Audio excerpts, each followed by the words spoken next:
your grace from beginning to the end.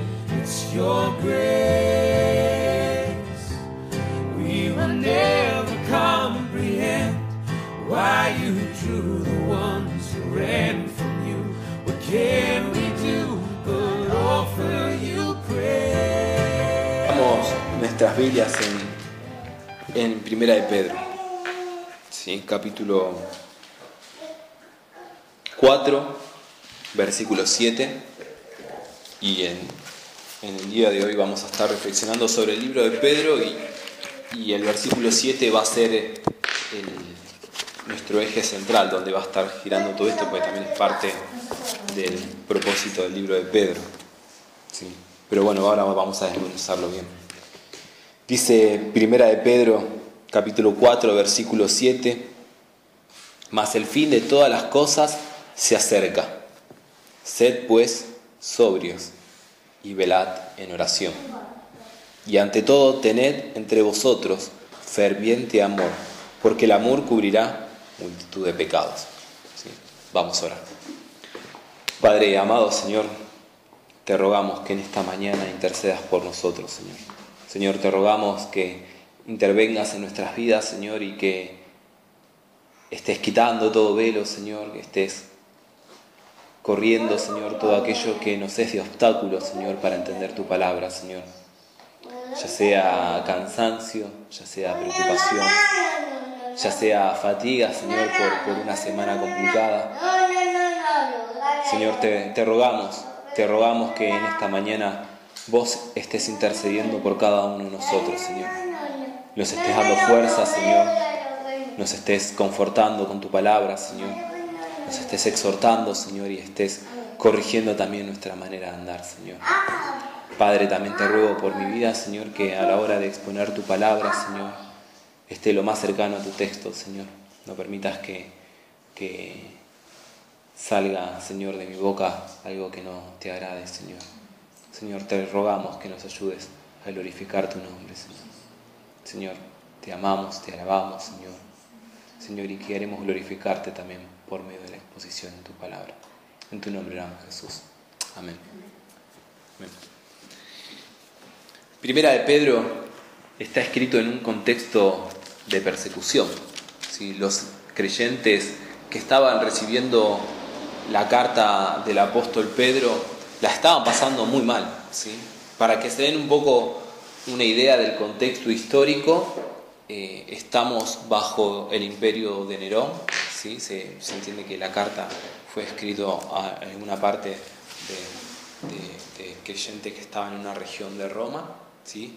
Pero como todos por ahí conocen la historia o no, Nerón era una persona que estaba fascinado por la construcción, ¿sí? Y para poder construir más, Nerón prendió fuego la ciudad de Roma, ¿sí? Entonces, con ese afán de poder construir, necesitaba destruir lo que ya estaba edificado.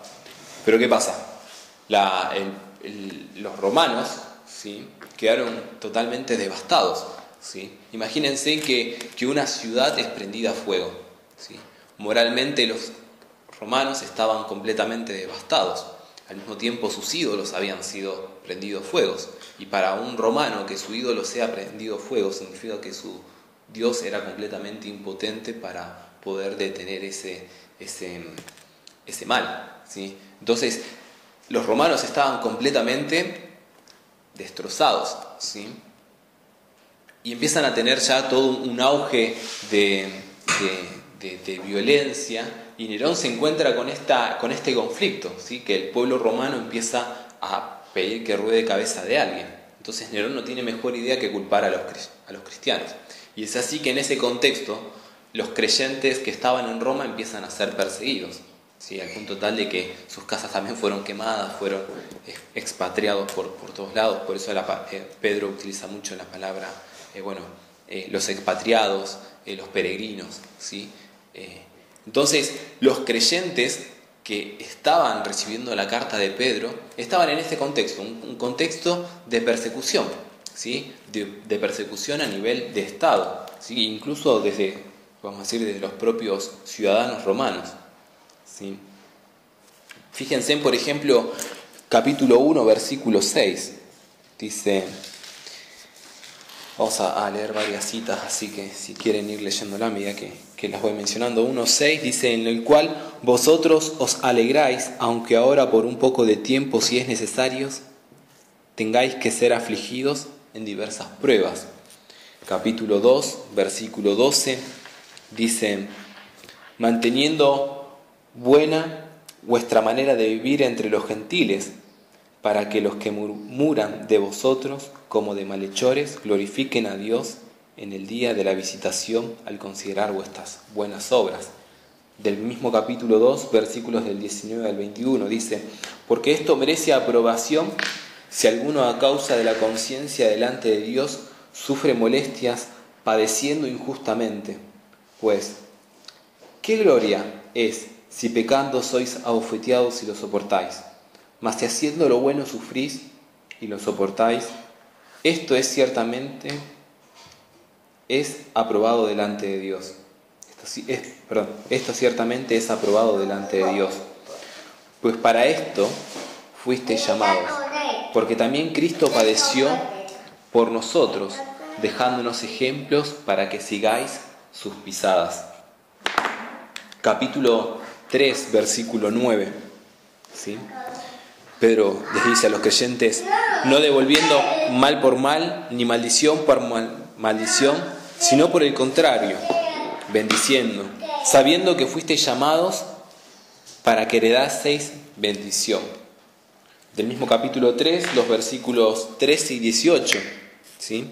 Dice, ¿y quién es el que os podrá hacer daño si vosotros seguís el bien? Mas también, si alguna cosa padecéis por causa de la justicia, bienaventurados sois. Por tanto, no os amedrentéis por temor de ellos, ni os conturbéis. Hasta 18. Sino santificad a Dios el Señor en vuestros corazones, y estad siempre preparados para presentar defensa con mansedumbre y reverencia ante todo el que os demande razón de la esperanza que hay en vosotros, teniendo buena conciencia, para que los que murmuran de vosotros como de malhechores sean avergonzados los que calumnian vuestra buena conducta en Cristo. Porque mejor es que padezcáis haciendo el bien, si la voluntad de Dios así lo quiere, que haciendo el mal. Porque también Cristo padeció una sola vez por los pecados, el justo por los injustos, para llevarnos a Dios, siendo a la verdad muertos en la carne, pero vivificados en espíritu. Vivificado en espíritu. ¿Sí? Capítulo 4, versículo 1. Dice, puesto que Cristo ha padecido por nosotros en la carne, vosotros también armaos del mismo pensamiento, pues quien ha padecido en la carne terminó con el pecado. Versículos del 12 al 16. Amados, no os sorprendáis del fuego de prueba que os ha sobrevenido, como si alguna cosa extraña os aconteciese, sino gozaos por cuanto sois participantes de los padecimientos de Cristo, para que también en la revelación de su gloria os gocéis con gran alegría. Hasta el 16. Si sois vituperiados por el nombre de Cristo, sois bienaventurados, porque el glorioso Espíritu de Dios reposa sobre nosotros. Ciertamente de parte de ellos Él es blasfemado, pero por vosotros es glorificado. Así que ninguno de vosotros padezca como homicida o ladrón o malhechor o por entremeterse en lo ajeno. Pero si alguno padece como cristiano, no se avergüence, sino glorifique a Dios por ello. Y el versículo 19 dice, de modo que los que padecen según la voluntad de Dios, encomienden sus almas al fiel Creador y hagan el bien. ¿Sí? La carta de Pedro a los creyentes, como hemos visto, está lleno de estas exhortaciones. ¿Sí? El contexto en el que los cristianos estaban sufriendo, los estaban tratando como malhechores, los estaban injuriando, los estaban maltratando físicamente, están en un contexto de persecución total. ¿Sí? Y el propósito de esta carta que Pedro escribe a estos creyentes es enseñarles a vivir victoriosamente en medio de la hostilidad. ¿Sí? Podríamos decir cómo vivir victoriosamente en medio de la hostilidad. ¿Sí? Y la carta de Pedro tiene 4 partes, ¿sí? o tiene 4 objetivos a los que Pedro va a alcanzar en toda la carta. ¿Sí? El primer objetivo es que podemos vivir victoriosamente en medio de la hostilidad sin perder la esperanza. ¿Sí? En segundo punto es sin amargarnos. En tercer lugar, mientras confiamos en nuestro Señor.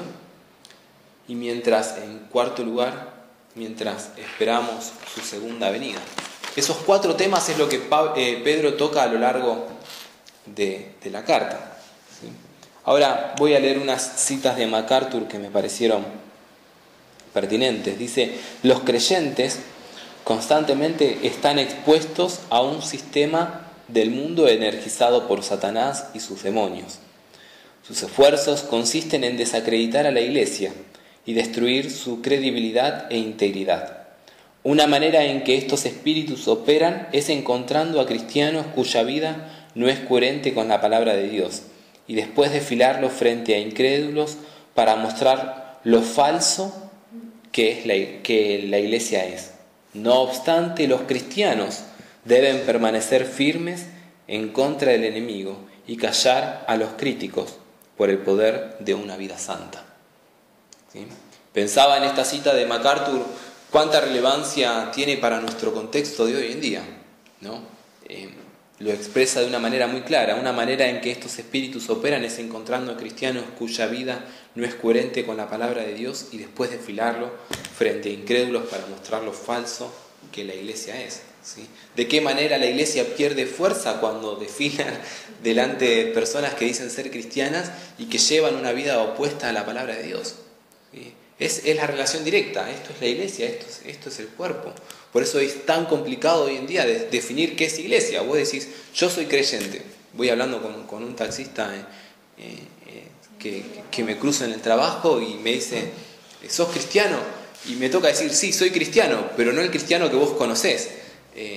No el que aparece en la tele, pero tampoco este parámetro, este estereotipo de cristiano que vos tenés. Hay que definir qué es el cristiano hoy en día, porque lo que se entiende está completamente desvirtuado. Por eso me parecía muy importante lo que MacArthur, o cómo MacArthur, mejor dicho, lo expresa, porque es clarísimo, ¿no? Cómo la Iglesia pierde el testimonio justamente en esto, ¿no? Otra cita de MacArthur dice: los cristianos, aunque extremadamente privilegiados, también deben saber que el mundo los tratará injustamente. Su ciudadanía está en el cielo. Son extranjeros en un mundo hostil, energizados por Satanás. De esta manera, la vida cristiana puede ser resumida como un llamado a la victoria y gloria a través del camino del sufrimiento. ¿Sí? Vuelvo a leer esta última parte. De esta manera, la vida cristiana puede ser resumida como un llamado a la victoria y gloria a través del camino del sufrimiento. ¿Sí? ¿Por qué sigo con esta línea del sufrimiento y el cristiano? La semana pasada estuvimos estudiando de que es un rasgo distintivo que el creyente va a atravesar persecución. De alguna manera el cristiano va a ser perseguido, ¿sí? Y aunque nuestro contexto no sea similar a los creyentes que están recibiendo la carta de Pedro y que están sufriendo una hostilidad sumamente mucho más grande que la que podemos sufrir nosotros, es un rasgo distintivo de que el cristiano tarde o temprano va a sufrir persecución por causa de su fe. Por causa de su fe, el cristiano va a sufrir burla por parte de aquellas personas que son cercanas, va a sufrir escarnio por parte de aquellos que también pueden ser de un vínculo más cercano. Va a sufrir el desprecio de un mundo que, como leíamos la semana pasada, no conoce a Dios, no conoce a Cristo y por ende no lo ama, y por ende justamente no va a amar a aquellos que se identifican con Cristo. El mundo ama a los suyos. Si fuéramos del mundo, el mundo nos amaría, ¿sí? Por eso el mundo no nos va a amar, porque no somos del mundo, somos de Cristo. Y eso ya de por sí nos pone en una posición. Jesús mismo lo prometió. Dijo, el que quiera ser mi discípulo va a sufrir, va a tener que atravesar por persecución. Tomar su cruz es negarse a uno mismo, ¿sí? Y eso implica a veces incluso dejar padre, madre, hermanos, hermanas, parientes, amigos, amistades. Jesús mismo lo dijo. Me acuerdo del joven que se acerca y dice, deja que termine de enterrar a mi padre, o deja que me despida de mis amigos. A cada uno Jesús le respondió, deja que los muertos entierren a sus muertos, vos dejá eso, seguime, ¿sí? Jesús mismo dijo que si nosotros íbamos a ser sus discípulos, no íbamos a esperar mayor retribución que como trataron a nuestro maestro, ¿sí? Si a nuestro maestro escupieron, azotaron y golpearon, somos sus discípulos. De alguna manera vamos a sufrir ese tipo de persecución. Entonces, lo que quiero formar es que podamos tener una claridad en esto, ¿sí? Que podamos por lo menos tener la base, tener el fundamento, ¿sí? Venimos con la serie de los fundamentos de la iglesia, y esto no está desligado del fundamento de la iglesia. Uno de los fundamentos de la iglesia es que también la iglesia está llamada al sufrimiento. Entonces tiene que estar formada en el pensamiento de que va a atravesar sufrimiento. No quiere decir que lo estemos atravesando todo el tiempo, sino que tenemos que estar preparados para cuando lo tengamos que atravesar, ¿sí? Nuestro contexto, gracias a Dios, no nos lleva a estar en este tipo de persecución como los creyentes a los que Pedro les está escribiendo. Pero en algún momento el sufrimiento va a aparecer, y eso va a ser una marca. Como Pedro dice en uno de los pasajes que leímos, el oro es probado por el fuego y nuestra fe es probada por las circunstancias, ¿sí? por las tribulaciones, ¿sí?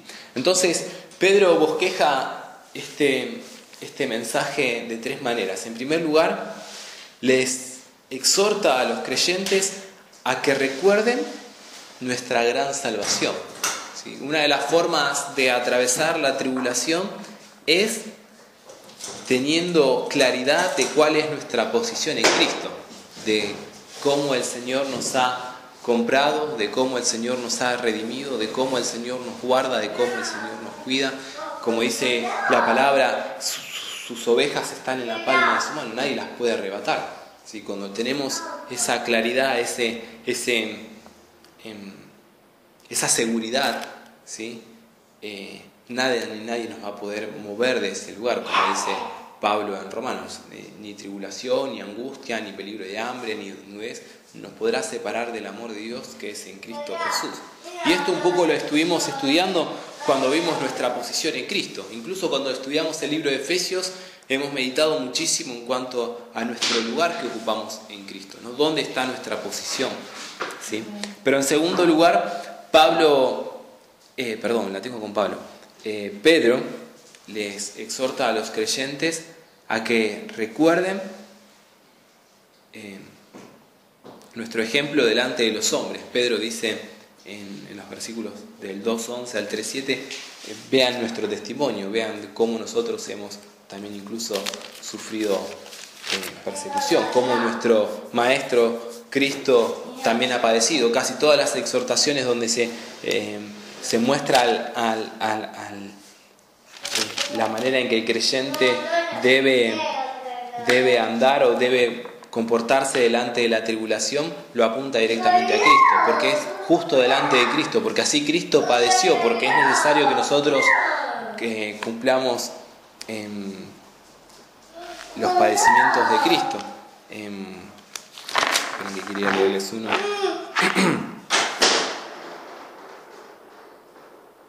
Como por ejemplo el capítulo 2, versículo 21. Pues para esto fuiste llamados, porque también Cristo padeció por nosotros, dejándonos ejemplos para que sigáis sus pisadas, ¿sí? En Primera de Pedro, capítulo 2, versículo 21. ¿Sí? Para esto fuimos llamados, ¿sí? Porque también Cristo padeció por nosotros, dejándonos ejemplos para que sigamos sus pisadas, ¿sí? Entonces, vuelvo a repetir, el primer punto es que recordemos nuestra gran salvación. En segundo lugar, que recordemos nuestro ejemplo delante de los hombres, dice Pedro.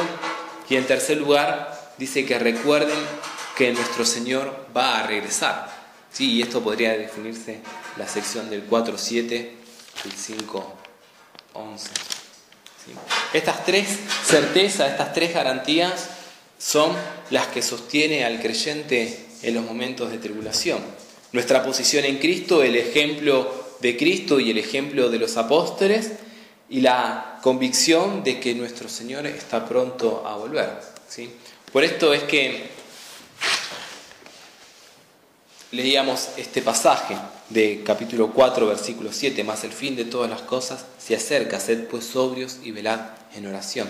Vamos a llegar a eso, ¿sí? Pero vayamos primero a Primera de Pedro, capítulo 2, versículos del 20 al 25.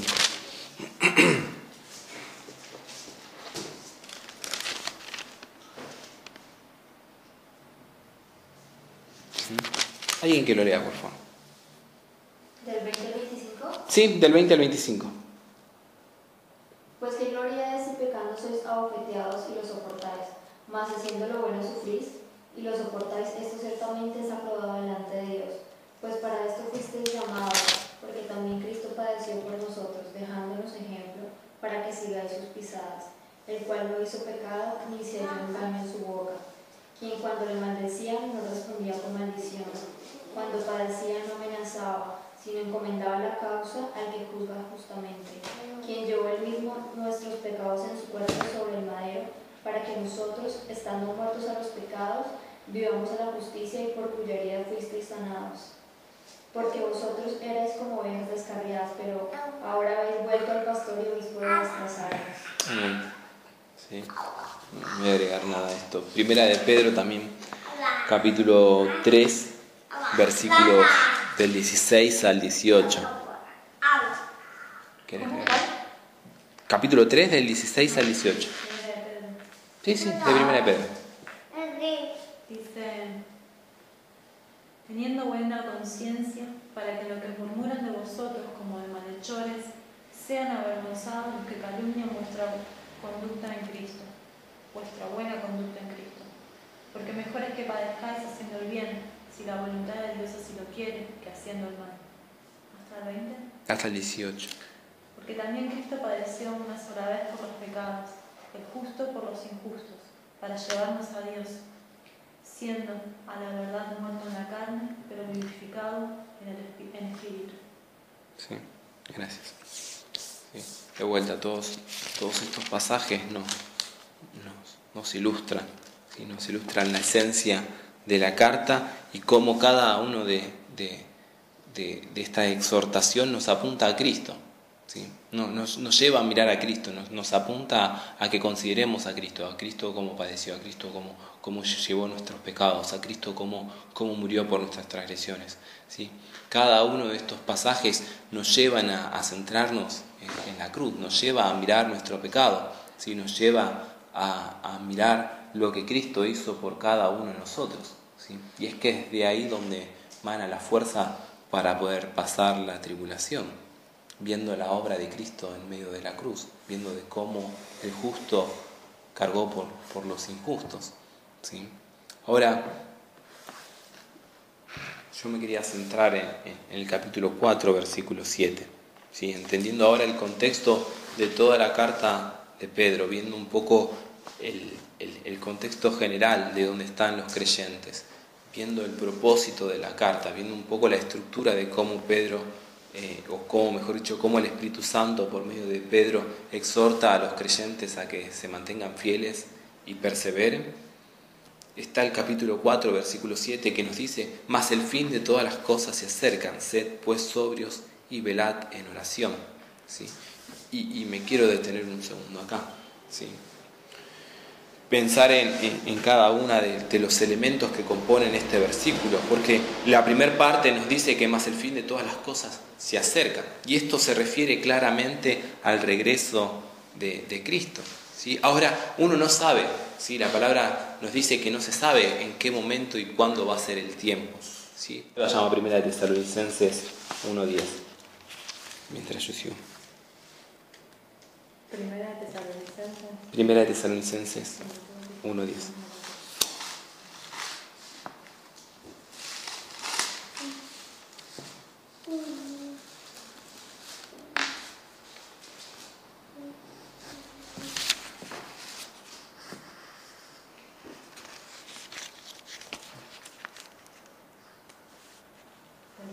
Sí. Y esperar de los cielos a su Hijo, al cual resucitó de los muertos, a Jesús, quien nos libra de la ira venidera. Sí, Santiago, capítulo 5, versículos 7 y 8.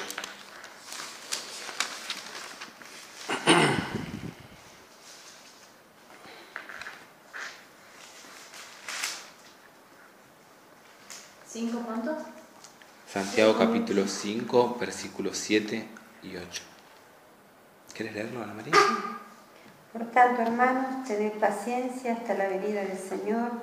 Mirad como el labrador espera el precioso fruto de la tierra, aguardando con paciencia hasta que reciba la lluvia temprana y la tardía.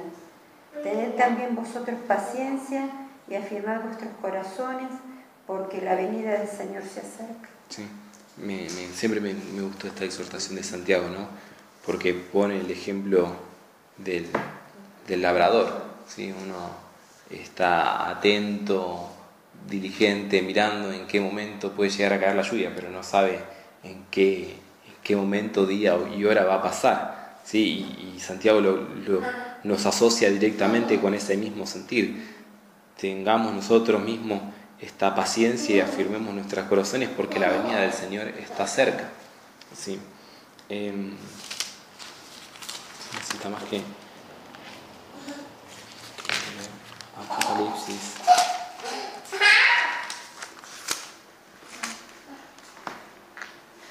Apocalipsis capítulo 22, versículos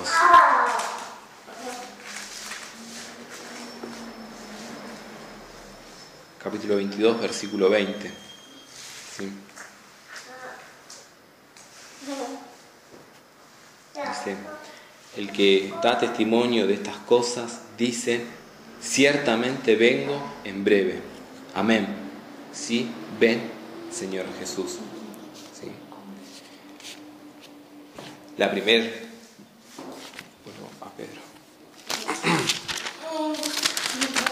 primera parte de este versículo nos dice que seamos, dice, más el fin de todas las cosas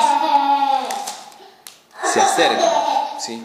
Pedro nos está exhortando de la misma manera que el Señor también exhortó a sus discípulos, ¿sí? Cuando pone el ejemplo del ladrón que viene a la noche y no se sabe a qué hora va a entrar y demás, sin embargo exhorta a sus discípulos a que estén atentos, a que estén velando, a que estén despiertos, a que estén esperando este momento, ¿sí?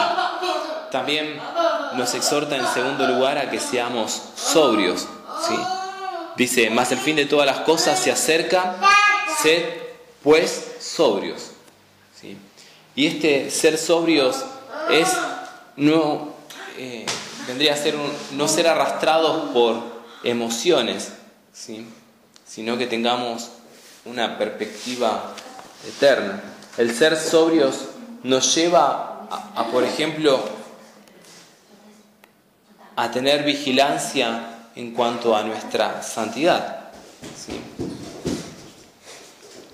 Primera de Juan, capítulo 3, versículo 1.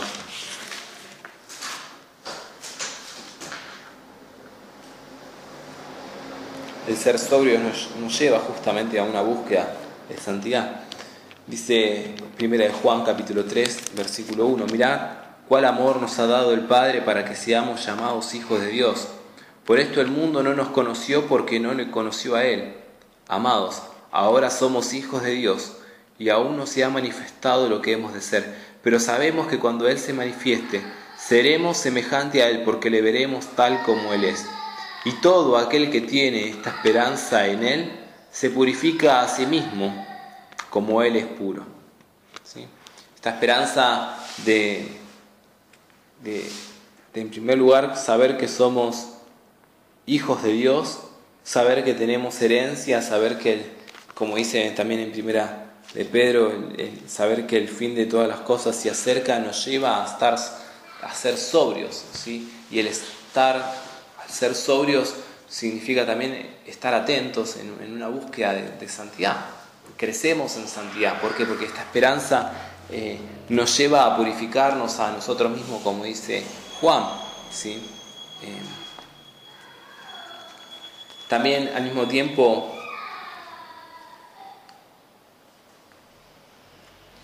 el ser sobrios nos lleva a tener una mentalidad, como veíamos en la carta de Pedro, a ser conscientes de que somos ciudadanos del cielo, ¿sí? Somos peregrinos en esta tierra, ¿sí? Santiago, capítulo 4,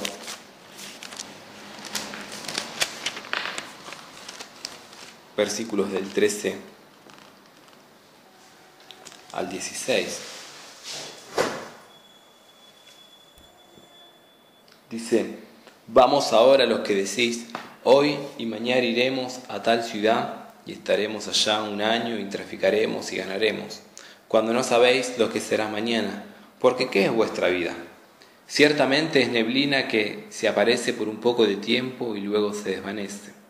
En lugar de lo cual deberías decir, si el Señor quiere viviremos y haremos esto o aquello.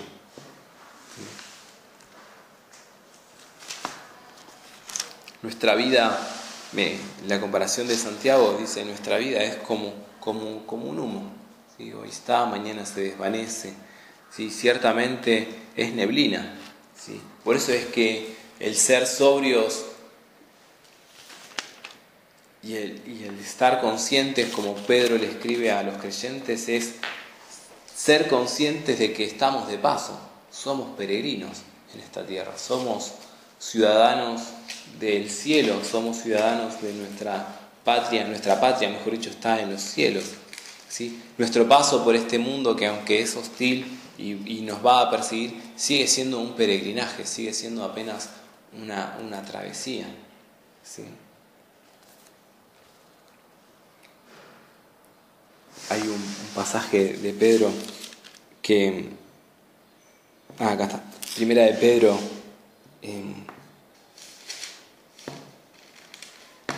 versículos 24 y 25, dice: porque toda la carne es como hierba, y toda la gloria del hombre como flor de la hierba. La hierba se seca y la flor se cae, mas la palabra del Señor permanece para siempre.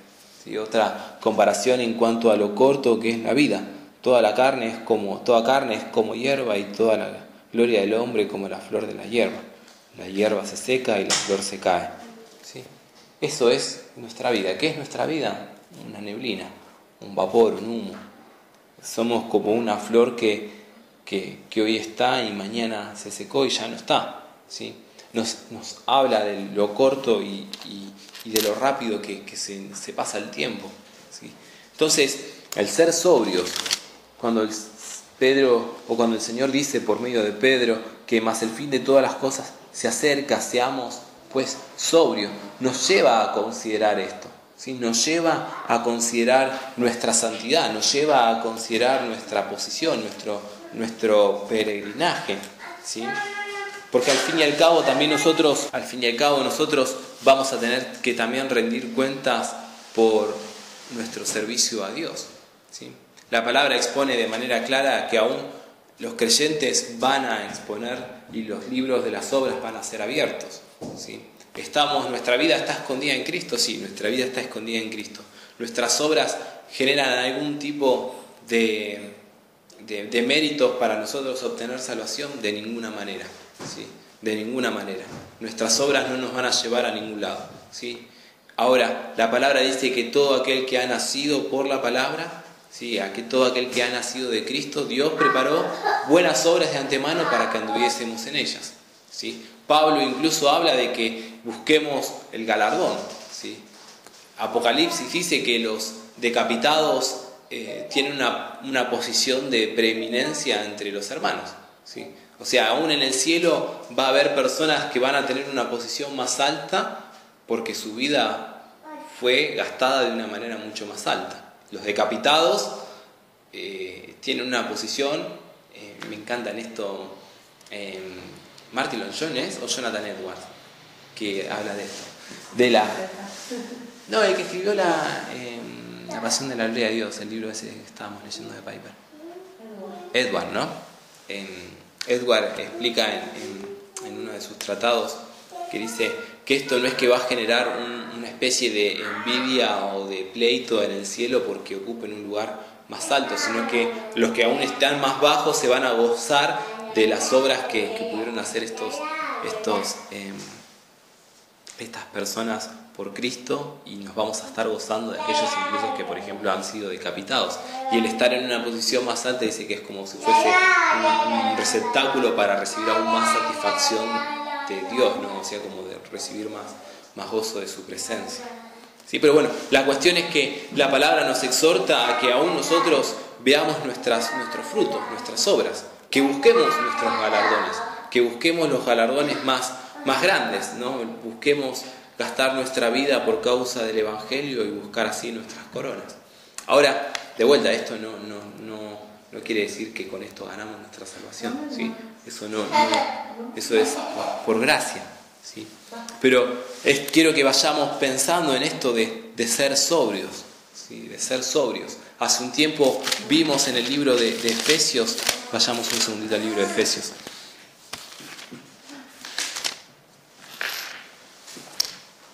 Cuando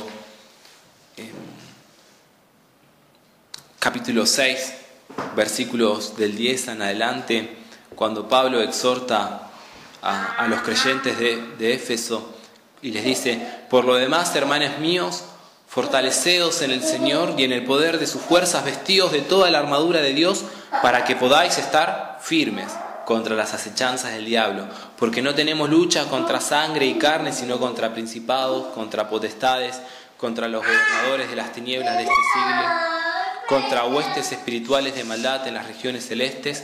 Por tanto, tomad toda la armadura de Dios para que podáis resistir en el día malo, y habiendo acabado todo, estad firmes. Estad pues firmes, ceñidos vuestros lomos con la verdad y vestidos con la coraza de justicia, y sigue, ¿no? Pablo les dice a los creyentes de Éfeso: los días son malos. El diablo está como fortaleza con todos sus principados, potestades, gobernadores de tinieblas. Están apuntando sus dardos para atacar al pueblo de Dios, para atacar al creyente. Por tanto, sean sobrios, podríamos utilizar la expresión de Pedro. Dice: sean sobrios, sean entendidos de cómo es este tiempo, y vístanse de toda la armadura de Dios para poder estar firmes. ¿Sí? Vístanse fortalecidos en el Señor, dice: sean fortalecidos en el Señor y en el poder de sus fuerzas. Vístanse de toda la armadura para que puedan estar firmes contra las acechanzas. Eso es ser sobrios, ¿sí? Esto es lo que digo esto es lo que menciono, mejor dicho, cuando nos referimos a pensar en que vida es un peregrinaje, a pensar de que el ser sobrios nos lleva a una búsqueda aún mayor de santidad, ¿sí? El saber que vamos a tener que rendir cuentas por nuestro servicio delante de Dios. Todas estas cosas, el ser sobrios también nos hace pensar en esto. Los días no son buenos, los días no son para estar apaspando moscas, diríamos en criollo, ¿sí? No sé si utilizan la misma expresión en Colombia, tendría que buscar un equivalente, ¿no? Pero sería como estar distraídos, así como mirando las moscas. Claro, sí, por eso se dice paspando mosca, ¿no? Porque están así, vos estás así, perdido, completamente ido en otro tema, ¿sí? Por un lado, Pedro nos exhorta y dice: el Señor está pronto a venir, el Señor está próximo a llegar. La palabra así lo confirma: el Señor está próximo a venir. Los días son malos, por otro lado. Estamos en un mundo hostil, aunque no veamos esa hostilidad en medio nuestro. Estamos en un mundo hostil. Ayer a la noche tuve un 15, me tocó ir como fotógrafo, ¿no? Y les digo, gente, yo le comentaba a Jessy, ni bien pude comunicarme con ella a la mañana. Es terrible, es terrible, pero sumamente terrible lo avanzado que está el mal. Pero es impresionante. Yo hace 2 años que saco fotos, por lo menos un poco más, 2, 3 años. Y he tenido secuencias, pero había pasado un año más o menos en que no había hecho 15 y se degradó, pero no sé cómo explicarlo, 10 veces más. O sea, de una generación a otra, la maldad, la perversión, la distorsión, lo corrompido, en una generación tan chica. Veo chicos de 12 años, 12, 13, 14, 15 años recién cumplidos. Y es impresionante cómo ya este sistema les ha lavado el cerebro, pero los quemó, o sea, están arruinados. Dicho de una manera muy pesimista, ¿no? Pero es terrible, o sea, es terrible. Y uno dice, nosotros no estamos en un ambiente hostil, ¿no? Podemos estar paspando moscas, podemos no ser sobrios y no estar velando, ¿sí? Pero sin embargo, el diablo con sus fortalezas, como habíamos estudiado hace un tiempo con el libro de Efesios, el diablo con cada estructura, con cada pensamiento, con cada paradigma que se levanta en contra de la verdad de Dios, nos está influenciando. Nosotros que por ahí tenemos un poco más de reserva, nos cuidamos de algunas que otras influencias más grotescas, que por ahí el mundo no lo tiene y sigue de manera alocada su carrera en contra, mejor dicho, amando y abrazando todo lo que el diablo ofrece como bandeja, y lo abraza, ¿sí? Por eso hoy salí tan horrorizado del día de ayer. Pero igual a diario nosotros como creyentes vemos realmente las perversidades que hay, porque es tremendo las cosas. Yo veo muy poca televisión, ¿no? Pero cuando puedo ver algún noticiero, estoy haciendo algo, a veces me espanta, ¿sí? Me espanta realmente escuchar y ver cosas, ¿sí? atroces, que el enemigo se está levantando. Sí, capaz que hace unos años atrás, y parece como si quedara como si fuera una persona mayor, ¿no? Pero hace unos años atrás esto no se veía. O sea, había una cierta restricción moral. Hace un tiempo escuché una entrevista que le hicieron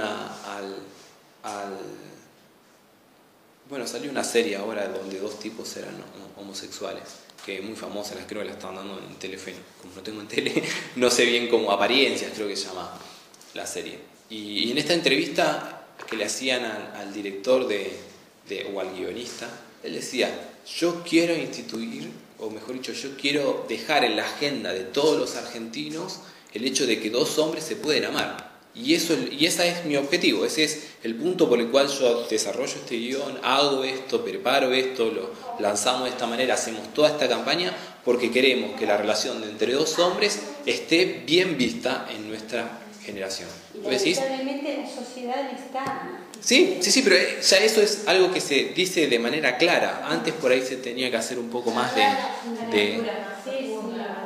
¿Cómo, mi amor? Que antes quizás se tenía que hacer una lectura más profunda. Exactamente, sí, así es. Ser más crítico. Teníamos que estar analizándolo más. Hoy en día está abiertamente, ¿no? Entonces, de vuelta, ¿no? No hace falta pensar en un mundo hostil. Simplemente hace falta ver conforme a la palabra en dónde estamos parados y la cantidad de dardos que el diablo está lanzando en contra del mundo, pero sobre todo en contra de los creyentes, ¿sí? El adormecimiento es fatal en esta era. El adormecimiento es fatal en este tiempo. Estar adormecidos, no estar velando, no estar siendo sobrios es fatal, es rotundamente fatal, porque por algún lado, sácate, se nos inserta un dardo con fuego. Vuelvo a primera de Pedro. Decía en una serie de preguntas y respuestas que le hacían a él, y él hablaba desde los fundamentos de la iglesia, ¿no? Desde los principios, cómo la iglesia fue golpeada por el enemigo por diferentes tipos de herejías, ¿no? Como pragmatismo, teología liberal, como cada una de esas doctrinas erradas, de esos errores, vino, y él decía, vino para quedarse. Se quedaron y se siguen sumando. No es que, bueno, ya batallamos con el pragmatismo y ya la iglesia hoy está fuerte en ese tema y ya no está más. No es que ya se fue el pragmatismo, vino el liberalismo. Ahora la teología liberal la batallamos y ya se terminó. Vinieron y seguimos con cada una de esas teologías tratadas, ¿no? Y a lo largo de todos estos años, todos estos años, vemos cómo está ahora, ¿no? Como se van sumando cosas, se van sumando a lo que voy, no se van sumando y uno tiene que seguir batallando con más cosas todavía, ¿no? Sí. Vuelvo. Primera de Pedro 4:7 nos dice: mas el fin de todas las cosas se acerca. Sean pues sobrios. Y la segunda parte dice: y velen en oración. Velad en oración. ¿Sí? Yo creo que podríamos tomarnos meses y años para hablar de lo que es velar en oración, ¿no? Pero quiero que vayamos a Lucas capítulo 21, versículo 36.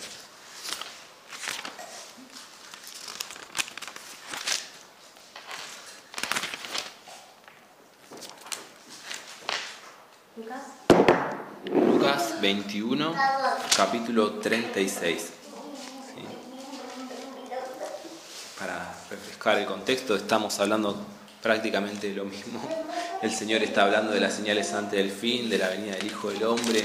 ¿Sí? Está hablando de cada una de las secuencias que tienen que acontecer antes de que el Hijo del Hombre vuelva. Y el versículo 36 del capítulo 21 nos dice: velad, pues, en algún momento, en todo tiempo. ¿Por qué tenemos que estar velando en todo tiempo? Dice: velad pues en todo tiempo, orando, que seáis tenidos por digno de escapar de todas estas cosas que vendrán y de estar en pie delante del Hijo del Hombre. ¿Sí? Sí, suspiro fuerte. Yo cuando lo leí me pasó lo mismo. Velad pues en todo tiempo orando, que seáis tenidos por dignos de escapar de todas estas cosas que vendrán y de estar en pie delante del Hijo del Hombre.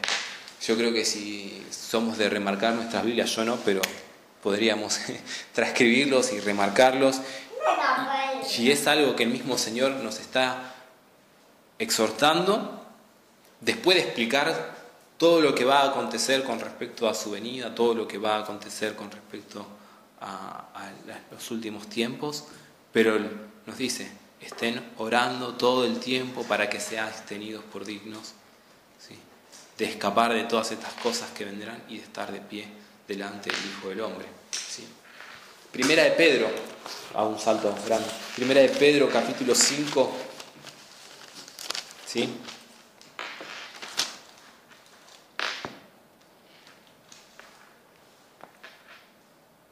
Dice, versículo 8: sed sobrios y velad, porque vuestro adversario, el diablo, como león rugiente, anda alrededor buscando a quien devorar. ¿Sí? Bueno, después dice: al cual resistid firmes en la fe, sabiendo que los mismos padecimientos se van cumpliendo en vuestros hermanos en todo el mundo. Mas el Dios de toda gracia, que nos llamó a su gloria eterna, en Jesucristo, después de que hayáis padecido un poco de tiempo, Él mismo os perfeccione, afirme, fortalezca y establezca. A Él sea la gloria y el imperio por los siglos de los siglos. Amén. Pero el versículo 8: sed sobrios y velad, porque vuestro adversario, el diablo, como león rugiente, anda alrededor, buscando a quien devorar. ¿Sí? Mateo, capítulo 24, versículo 42.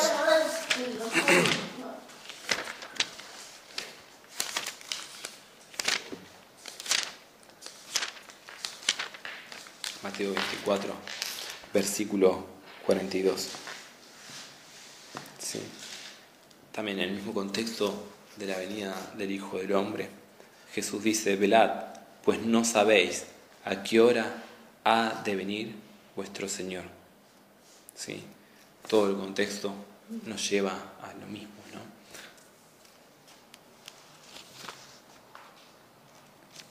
¿Por qué anoté mal las citas de Roma? Filipenses capítulo 4, versículo 6.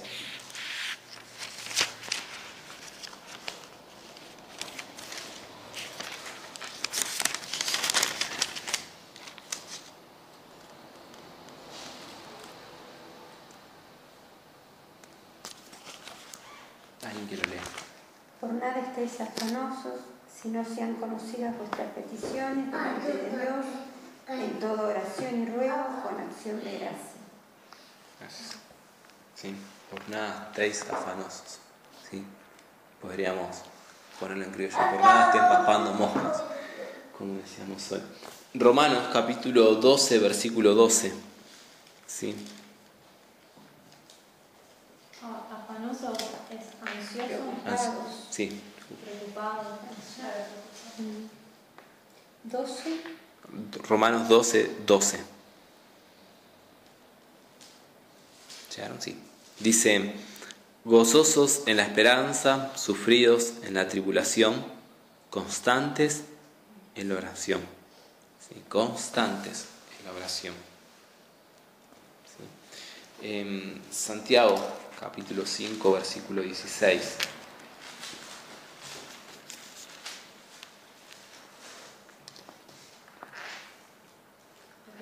Dale. Confesaos vuestras ofensas unos a otros y orad unos por otros para que seáis sanados. La oración eficaz del justo puede mucho. Sí. Quise incluir este versículo también dentro de lo que es la oración. Hay muchos otros, ¿sí? O sea, estamos simplemente dando algunos versículos, ¿sí? Pero es buenísimo este versículo. Confesaos vuestras ofensas unos a otros, orad unos por otros para que seáis sanados. La oración eficaz del justo puede mucho, ¿sí?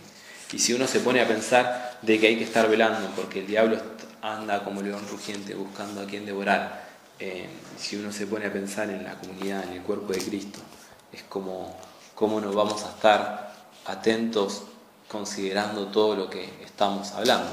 Si el diablo está como león rugiente buscando a quien devorar, si va a haber hostilidad, si va a haber persecución, si la persecución es marca distintiva del creyente, ¿cómo incluso no va a estar un velar por nuestros hermanos?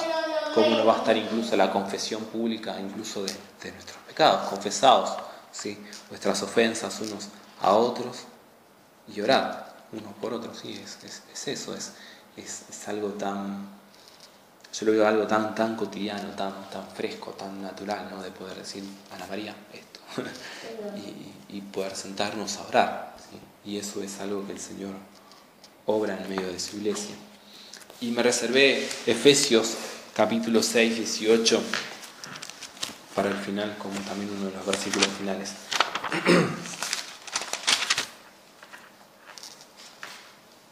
Sí.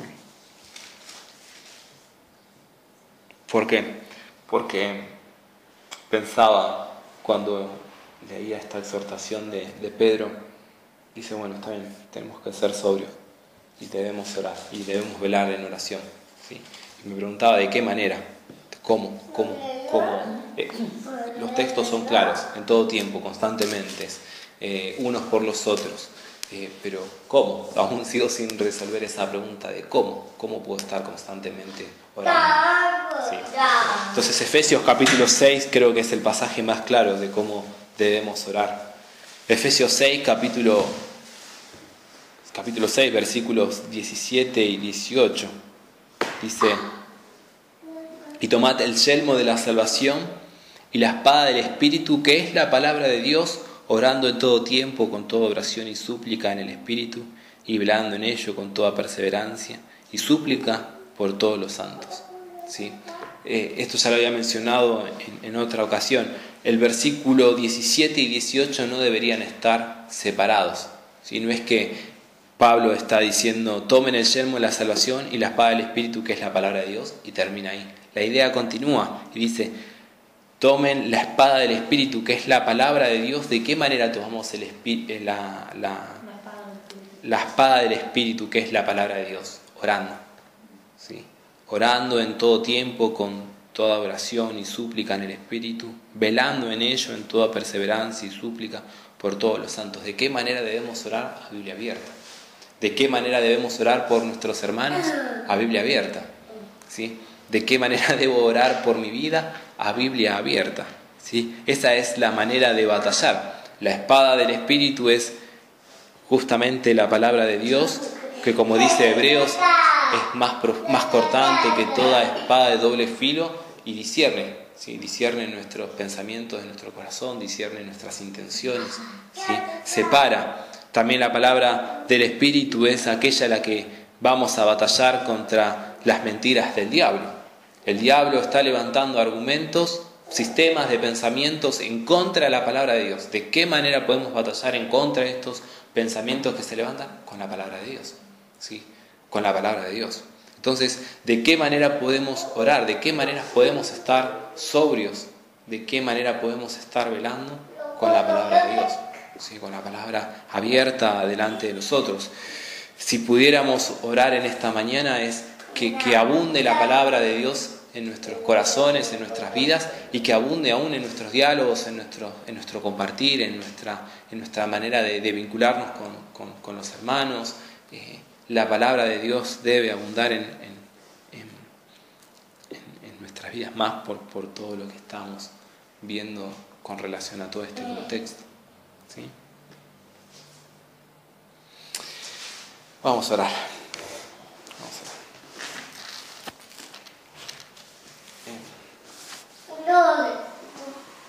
¿Querés guiarnos, Mira, en la oración? Dios, te doy gracias por este tiempo que permitiste estudiar tu palabra. Te doy gracias por la enseñanza, porque nos disciplinas, no nos dejas como abastarnos sin disciplina, sin tu palabra. Te doy gracias por la enseñanza, gracias por los hermanos, gracias por las exhortaciones, gracias por ser fiel y completar tu obra. Te ruego que sigas obrando en nuestras vidas, que con tu Espíritu nos des la gracia para obedecerte y para honrarte en toda nuestra vida. Gracias por este tiempo, gracias por la vida de cada uno de los presentes.